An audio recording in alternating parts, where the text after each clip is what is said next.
আসসালামু আলাইকুম। এখন বেশ ভালোই গরম পড়ছে। তো এমন গরমে আসলে সবসময় মাংস, মাছ এগুলো ভালো লাগে না। খুব সিম্পল কিছু খেতে ইচ্ছা করে। তো বাসায় বেশ কিছু সবজি ছিল আগের তাই সেটাই আমি ফ্রিজ থেকে বের করে নিয়েছি। নিয়ে বেগুন, আলু, গাজর, জালি, তারপর লাউ, আরও আছে ফ্রিজে ফ্রোজেন করা কিছু সজনে ডাঁটা। তো সব কিছু ধুয়ে নিয়েছি। ধুয়ে আমি এই কড়াইতে আগে অল্প সামান্য পরিমাণ তেল দিয়ে সব কিছু ভালোভাবে একটু নেড়ে নিচ্ছি। তারপরে কাঁচামরিচ আর আদা বাটা, আমি এখানে পেঁয়াজ আর রসুন এগুলো ব্যবহার করব না। ভালোভাবে এটা আমি নেড়ে নিলাম, নিয়ে 2 কাপ পানি আমি দিয়ে দিয়েছি, দিয়ে ঢাকনা দিয়ে কিছু সময়ের জন্য ঢেকে দিয়ে তারপরে দিয়ে দিলাম টমেটো কুচি, 2টা দিয়েছি এখানে টমেটো।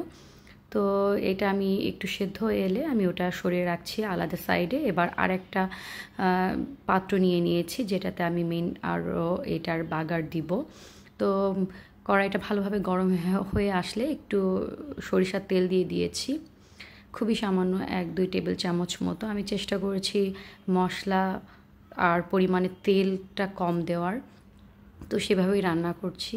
তো এর মধ্যে আমি এখন দিয়ে দিব 5 ফোড়ন, হাফ টেবিল চামচ মতো দিচ্ছি। তারপর দিয়ে দিচ্ছি জিরা, আর দিচ্ছি একটা শুকনো মরিচ, আর দিয়ে দিচ্ছি 2-3টা তেজপাতা ছিঁড়ে। তো এইগুলো দিয়ে একটু নেড়ে নিয়ে আমি যখন এইটার একটা ভালো ঘ্রাণ চলে আসবে, এটা ভাজতে গেলে যেটা হয় ভালো একটা ঘ্রাণ চলে আসে, তো এই সেদ্ধ করে রাখা সেই সেই তরকারিটা আমি এর মধ্যে ঢেলে দিচ্ছি।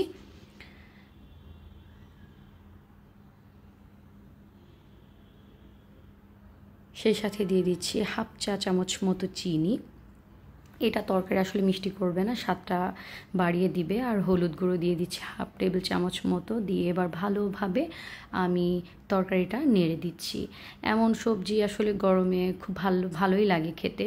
আর আমি এখানে হলুদের পরিমাণও খুব কম দিয়ে দিয়েছি, অনেক বেশি মানে সবজি অনুযায়ী অনেক কমই আমি আসলে এখানে ব্যবহার করেছি।